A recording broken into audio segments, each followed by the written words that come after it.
everyone, it's day 37 of one Zentangle a day, and we're going to learn the Zentangle pattern Warmth.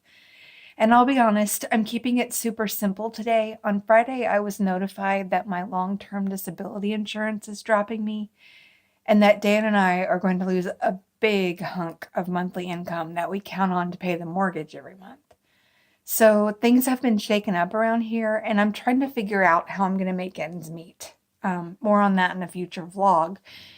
Anyway, one Zentangle a day will continue, but it'll just have to fit in with what's going on in the rest of my life. So, videos will keep coming, just can't make any promises on days and stuff. All right, let's get to drawing.